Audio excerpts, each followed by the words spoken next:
Muy buenas tardes, bienvenidos a La Llave del Conocimiento, un programa de Ediciones Fabro. Antes de arrancar con nuestro invitado especial, como siempre, el tema de los libros, del pensamiento nacional, ustedes pueden encontrarlo en nuestra página de internet www.edicionesfabro.com.ar o directamente en nuestra librería en la calle Viamonte 1550. Y a partir de ahora también estamos en Mercado Libre y utilizando esta plataforma pueden obtener un 10% de descuento. Así que los invitamos a todos a que busquen todos los libros de Ediciones Fabro en Mercado Libre, obtendrán muy buenos resultados, descuentos y por supuesto con todos ustedes los libros del pensamiento nacional. Hoy tenemos, como siempre, otro invitado especial, Néstor Forero, que es contador público, historiador, docente. Hizo un libro con nosotros que es El crimen de la deuda externa de Martínez de Hoz a los fondos buitres. A ver si podemos mostrarlo. Este libro es una reedición, ya va por la tercera edición. Es un libro que ahora nos va a hablar Néstor sobre la investigación que él, como contador público, participó con un grupo de otros investigadores sobre este terrible flagelo que es el tema de la deuda y esta estafa al pueblo argentino. Por supuesto, Néstor también tiene otros libros publicados, el saqueo de la patria, el saqueo de la patria, el saqueo de 1806, varios libros más. Néstor, buenas tardes, ¿cómo estás? Gracias por venir. Bueno, no, antes de nada, gracias por la invitación y esperemos que estos minutos puedan ayudar un poco a echar luz sobre el pilar de nuestra dependencia económica, que es la deuda externa argentina, ¿no? En el año 2009, ¿no?, empezó esta investigación junto con un grupo de otros investigadores. Judicialmente, Alejandro Olmos, que fue el denunciante, hizo dos causas, una en el año 82 y otra a fines de esa misma década. En esa segunda juicio tuve el honor de ser nombrado auditor judicial de la deuda externa. Eso es lo que nos hace, de alguna manera, ese pequeño grupito distintos. ¿Por qué? Porque tuvimos la oportunidad de tener acceso a todo el expediente y a todos los documentos y analizamos apenas 44.000 fojas, y ese fue parte de nuestro trabajo.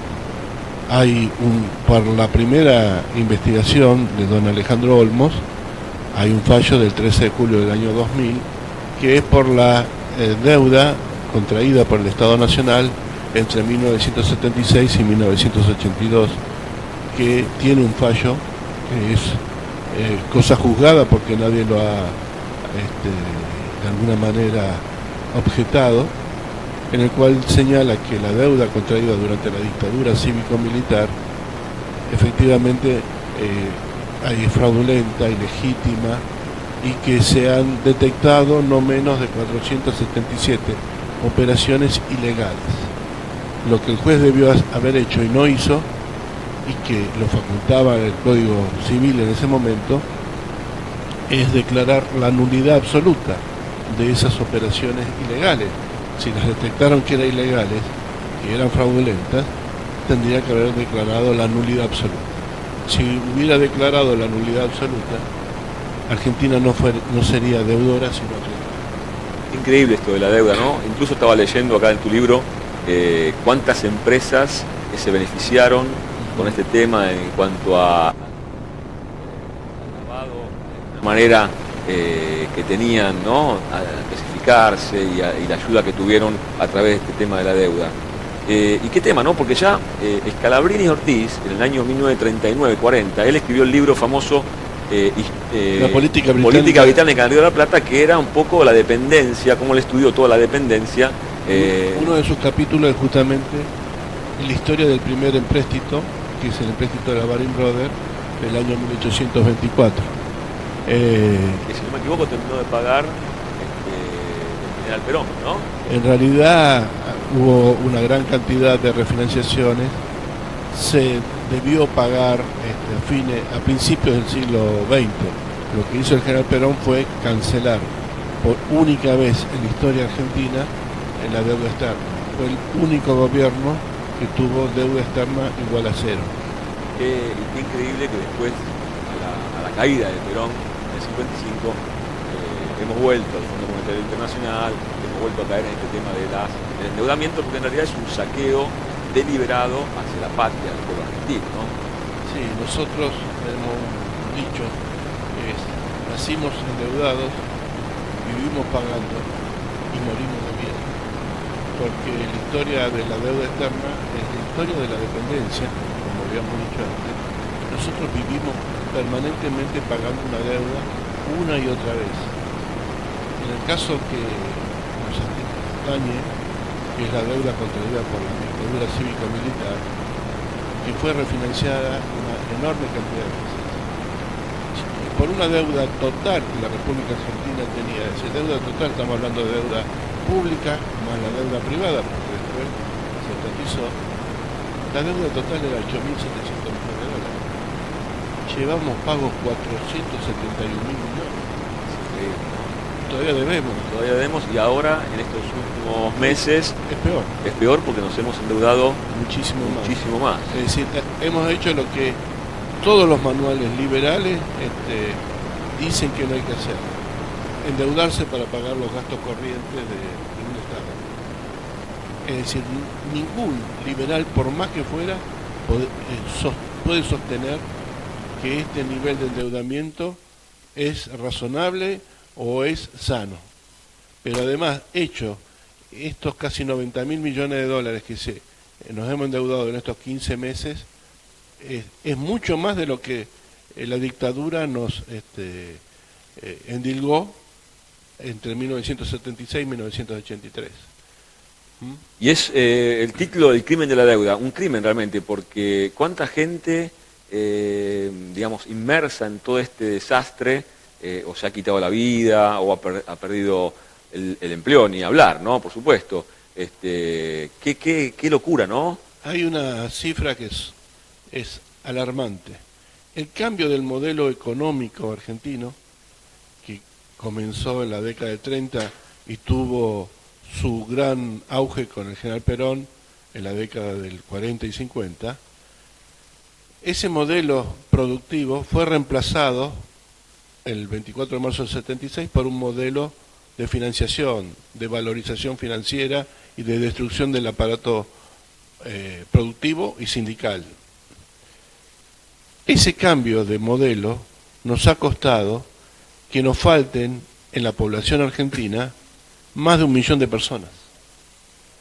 Ese millón de personas no son solamente los 30.000 desaparecidos, son los 30.000 desaparecidos, más los muertos que han fallecido por falta de atención médica, por las angustias que le ha producido, los infartos, los ACV que ha tenido, y porque durante muchos años en la República Argentina, en esos años, morían 13.000 niños por año por causas, es decir, antes de cumplir un año de vida, 13.000 niños fallecían por causas absolutamente reparables desde el punto de vista social, económico y cultural. Y esas muertes, lo escandaloso fue que eso no fuera un escándalo. Claro. Entonces, el hambre se ha llevado y se está llevando hoy a una enorme cantidad de jóvenes que no están contabilizados como las verdaderas víctimas de este modelo de endeudamiento. Claro, esto también surgió allá por los años 60, ¿no? 70, corregime si me equivoco, un plan sistemático que armó Kissinger, ¿no? Con un grupo de personajes siniestros, que era justamente para despoblar el planeta.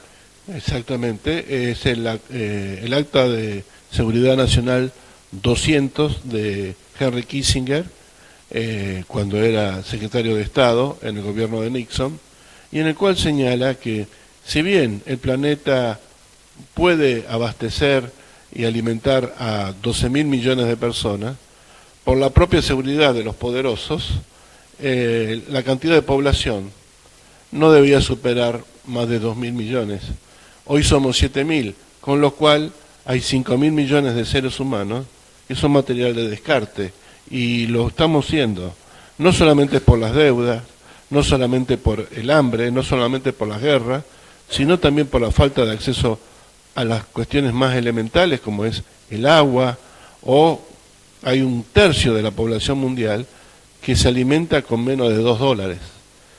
Es terrible, y un poco Francisco, nuestro Papa Francisco, un poco lo grita a todo trapo, ¿no? A los cuatro vientos, esto de la teoría del descarte, y va anunciando el tema de la pobreza, como hablábamos en programas anteriores, desde Francisco, desde la periferia, ¿no? Como ve este tema, porque él vivió realmente como un buen sacerdote desde el barro, con los pies en el barro, todo este drama, ¿no? Y él por eso está pidiendo a gritos, por favor, el tema del descarte. Sí, y bueno, la economía a la cual estamos yendo es una economía que no tiene trabajo, que no hay empleo para todos, y no les preocupa a los poderosos. Pensar que el 1% de la población mundial tiene igual riqueza que el otro 99%, te demuestra el grado de concentración económica.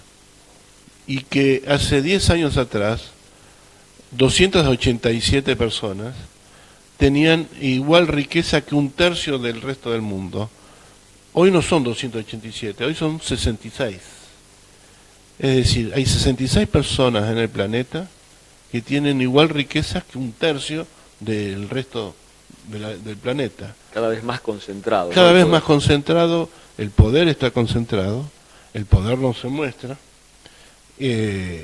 pero hay una agenda mundial en la cual se va cumpliendo paso a paso. Es decir, si nosotros vemos en Latinoamérica cómo llegaron los gobiernos de derecha, Temer o el mismo Macri, y en Chile y en otros países, eso no es solamente una cuestión local, eso es una cuestión de planificación mundial.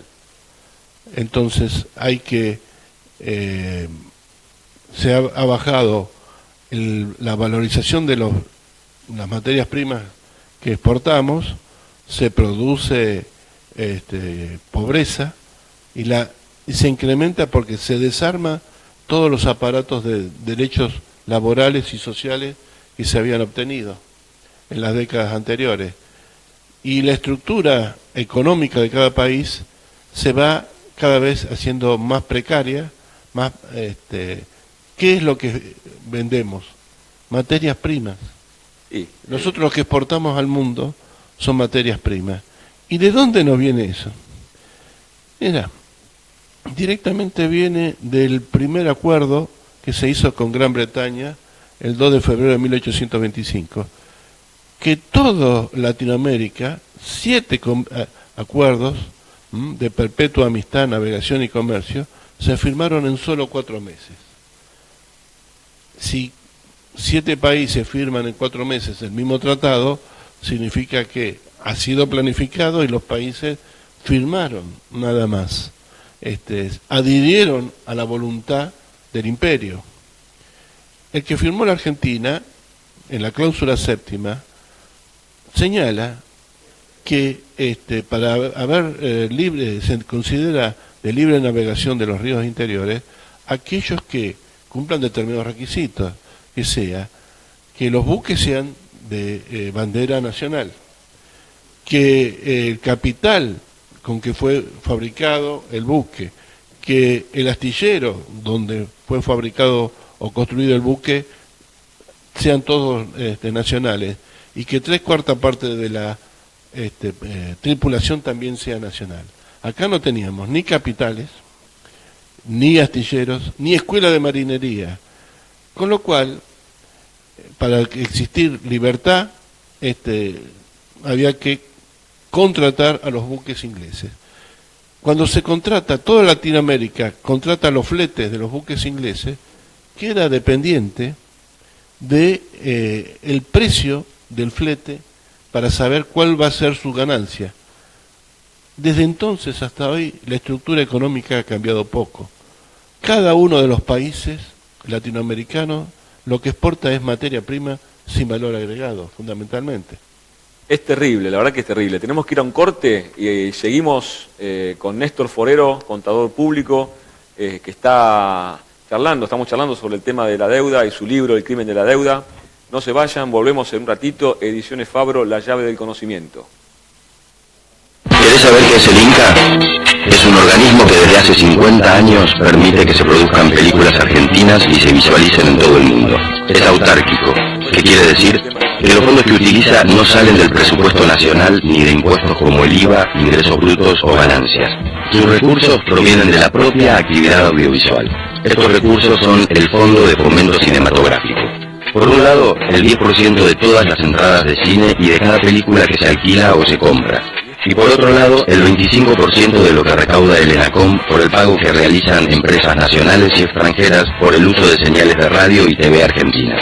Además de hacer películas, el fondo se utiliza para festivales, concursos, promoción y exhibición en las famosas salas Inca y la ENERC. La ENERC es la Escuela Nacional de Cine, es pública y gratuita y abrió 4 nuevas sedes en todas las regiones del país. Gracias al Inca se realizan alrededor de 150 producciones por año. El cine es una industria como cualquier otra y no solo da trabajo a actores y directores. Del cine viven técnicos, abogados, contadores, corredores de seguro, servicios de transporte, proveedores de catering, casas de alquiler de equipamiento, vestuario y escenografía, investigadores, guionistas, dobles de acción, realizadores de efectos visuales, diseñadores gráficos, fotógrafos, músicos, seguridad, escribanos, salas de cine, distribuidores, periodistas, críticos, organizadores de festivales y generan contenido para televisoras y operadoras de cable que son las que terminan aportando al mismo fondo. De este círculo dependen más de 300.000 familias. Todas las potencias productoras del mundo cuentan con su instituto de cine, y hasta en Estados Unidos se da ayuda económica a las producciones cinematográficas. El cine argentino es reconocido mundialmente. Esto no sería posible sin el Inca, y el Inca no es posible sin el Fondo de Fomento Cinematográfico. Si cambian la forma de financiación, el fondo muere, y con él muere el cine. Defendamos la industria, defendamos el trabajo, defendamos la cultura. Estamos de vuelta en La llave del conocimiento, un programa de Ediciones Fabro. Hoy tenemos como invitado especial a Néstor Forero, contador público. Estamos charlando de su libro y en general este tema tan terrible que es para la Argentina, el tema de la deuda externa. Su libro El crimen de la deuda externa, de Martínez de Oz a los fondos buitres. El libro también, Néstor, tiene muchos documentos en el cual está basado el informe, la investigación. Yo veo acá uno de Carlos Melconian, que él era jefe de departamento de deuda externa allá por los años 80, 85, 86, donde se lee claramente que se nacionaliza, se estatiza la deuda. Claro, todo el mundo le echa la culpa que el que estatizó la deuda fue Domingo Felipe Cavallo. Él comenzó, pero no la terminó. Comenzó en la dictadura, pero terminó en el gobierno de Alfonsín. Y quien la terminó fue estando Machinea en el Banco Central, y Carlos Melconian, que hasta hace poco fue director del Banco Nación, presidente, fue director de deuda externa. Y en 4 carillas termina estatizarla. ¿Por qué? Porque se había hecho una pequeña investigación, y la investigación que se había hecho sin ningún apoyo dentro del Banco Central, la investigación. Pero decían, no, a fulanito le estatizamos la deuda porque vino la orden de arriba, o hemos encontrado causas donde directamente el acreedor no existía, o no existían registros de la deuda, o en otro caso existía un autopréstamo, es decir, la empresa fugaba los fondos, lo depositaba en un plazo fijo y después hacía figurar un préstamo de la sucursal externa en el exterior hacia el país. ¿Y qué se hizo? Se pudo descubrir que eran autopréstamos, que había sido fuga y lavado de dinero. Bueno, se le permitió que cobraran el plazo fijo y que transfirieran la deuda al Estado Nacional. Esto nos costó 17.206 millones de dólares. Esa cifra. Qué bárbaro. Del año 86-87. Carlos Melconian, como director de deuda, dijo de la investigación: miren, yo no estoy de acuerdo, porque las reglas del mercado eran esas, y si le hemos dado el beneficio a una empresa, se lo tenemos que dar a todos. ¿Mm? Qué bárbaro. Bueno, es el mismo persona que cobró después del acuerdo el fondo buitre, porque él formaba parte de los inversores que habían comprado la deuda en default. No me extraña. ¿Mm? Néstor, aparte de esta investigación, que la verdad que haber leído 44.000 fojas, sufriste amenazas, bueno, ni hablar de ese tema, la verdad que ha sido un trabajo minucioso. ¿Cuánto tiempo te llevó esto? Toda la vida, digamos. Estudiar el tema de la deuda son más de 30 años, porque siempre nos dan más material. Pero la investigación judicial nos llevó algunos meses de dedicación exclusiva. Pero hay que aclarar que era ad honorem. Encima de eso. No se le puede cobrar al país. Muy bien. Ojalá fueran todos así, ¿no? Aparte de la investigación, que es fantástica, realmente lo recomiendo porque es un libro profundo, con un montón de datos, muchísimos, vos tenés una especie de propuesta como para zanjar ese tema de la deuda, ¿no? Sí. O sea, vos en el libro das una propuesta, das un tema. Claro, que es parte de mi tesis doctoral, y que ahora en los últimos años ha tenido un movimiento muy grande, porque en realidad hasta los principales países del mundo sufren con los paraísos fiscales. A través de los paraísos fiscales se fuga el dinero, y hay 1/3 de la riqueza del mundo depositada en esos lugares donde no hay tributación y donde hay opacidad y no se sabe quiénes son los verdaderos dueños. Cobrándole de alguna manera al dinero que va hacia un fondo, o hacia un fondo buitre, o hacia un paraíso fiscal, o de regreso a través de los bancos, y hacerlos obligatoriamente a los bancos responsables, nos encontraríamos con una enorme, estamos hablando de 1/3 de la riqueza del mundo, convertiríamos en una forma de empezar a cobrar. Porque una cuestión es que podemos ser deudores financieros. Lo que es seguro es que somos acreedores tributarios, porque todos esos fondos fugados les deben a los países donde se han fugado esos fondos los impuestos.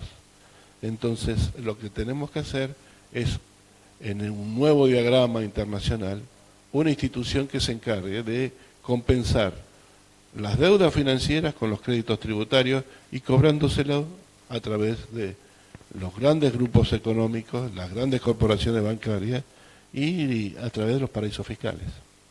Hay otro tema muy grave que se planteó también hace unos años, es el tema de quizás el pago de la deuda en territorio.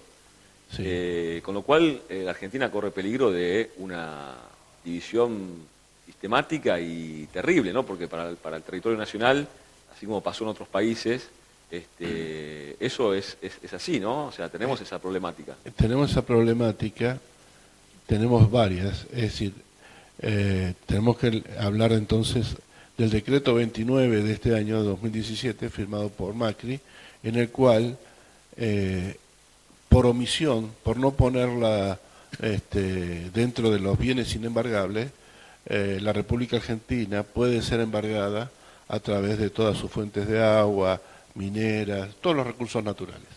O sea que en la Constitución del 49 figuraba, ¿no?, el tema de los recursos, el tema de la... que correspondía al Estado Nacional. Exactamente. Bueno, aquí lo que hemos hecho es al revés. Estamos permitiendo que puedan ser embargados. Es decir, lo señalan los mismos economistas ortodoxos, que Argentina está preparando su próximo default. Pero con la legislación y estos nuevos contratos, lo que pueda poder ser embargado van a ser, por ejemplo, las minas. los yacimientos de agua. Esto corresponde a enero de este año. No está dentro del... Es terrible, ¿no? Este, Es terrible. Néstor, también leo que vos formaste parte este año, este mes, estamos a 35 años de un hecho terrible para la Argentina que fue la Guerra de Malvinas. Ahí tuvimos 649 héroes y vos formaste parte de un grupo también que denunció el tema de que Malvinas formara parte de la Comunidad Europea. Sí, en el año 2005, gracias a la generosidad de Alberto González Arzac y de otros amigos, 12 ciudadanos denunciamos que las Islas Malvinas, Georgia y Sandwich del Sur estaban integradas como territorio de ultramar en la Constitución Europea.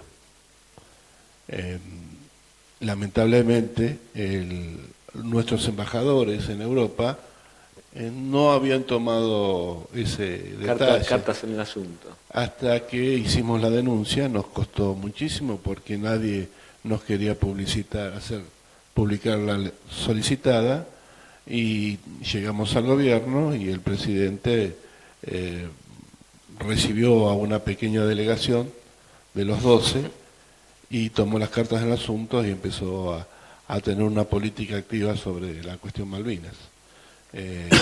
Sí, pero lamentablemente hay...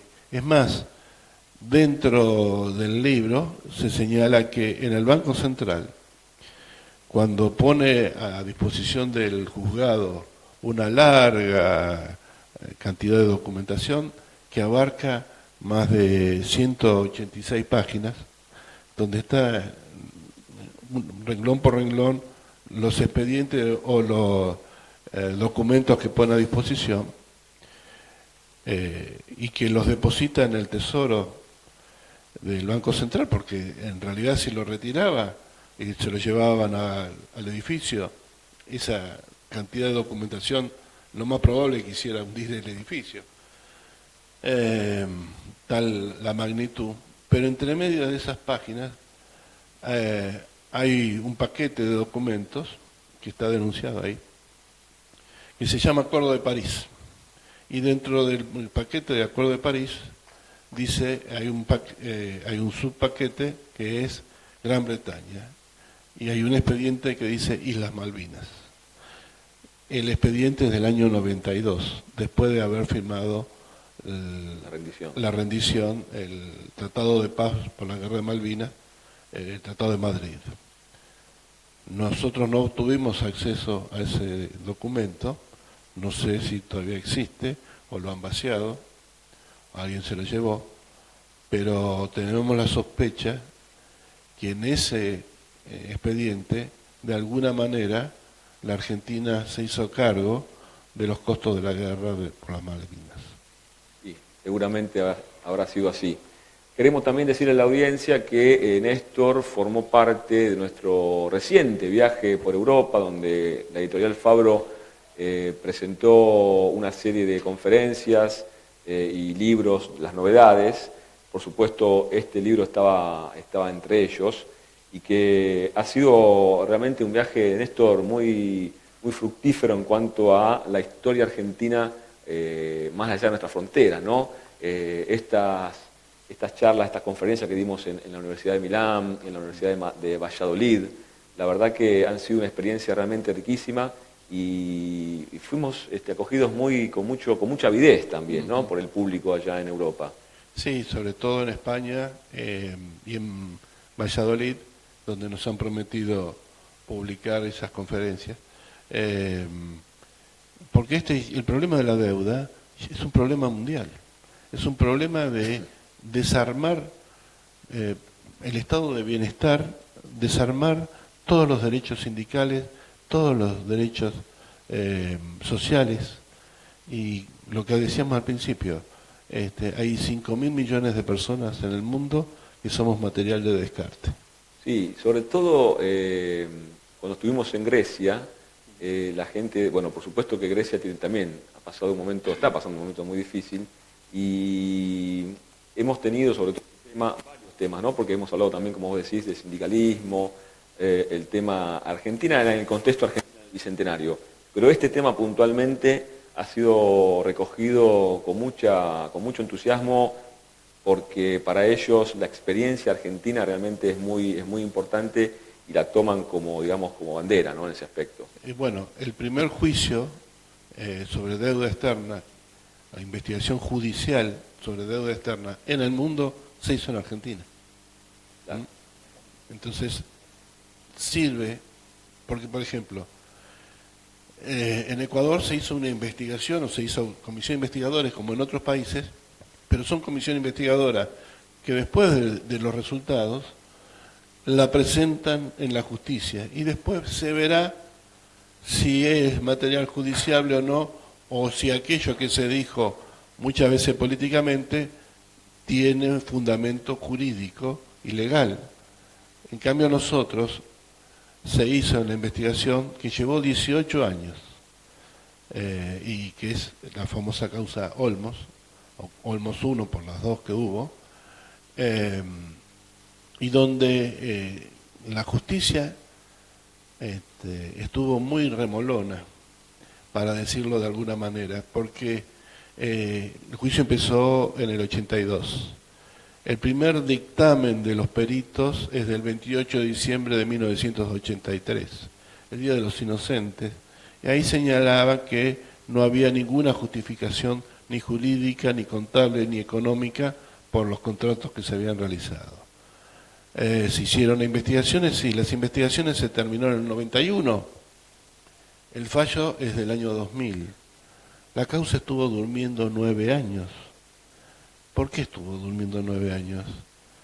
Descubrimos que se declara la prescripción de algunos hechos, no hay ningún acusado por la prescripción, porque el Código Penal en noviembre de 1999 sufrió una modificación, y en la modificación se quitó en el Código Penal el artículo 67, el inciso C, decía que no podía formularse la prescripción de ninguna causa mientras las secuelas del daño continuaran.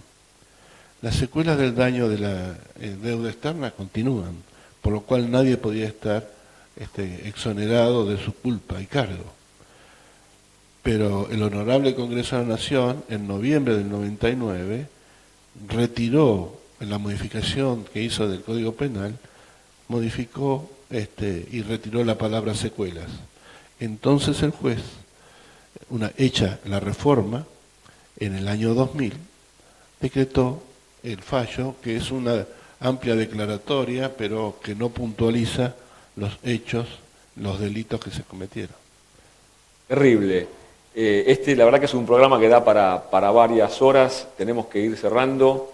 Te comprometo, Néstor, en un próximo programa con un próximo libro que hemos pensado para que nos acompañe de nuevo, así que te agradezco muchísimo que hayas venido, gracias por este libro, por este trabajo realmente minucioso, te felicito, y seguir adelante. Realmente es un trabajo complicado, sé que es complicado, pero bueno, pero hace falta, lo necesitamos.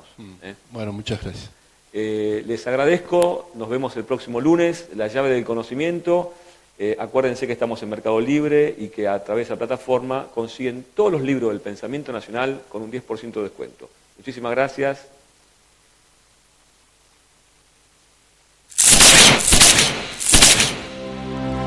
¿Cuántas personas son perseguidas por motivo de su fe, obligadas a abandonar sus casas, sus lugares de culto, sus tierras, sus afectos?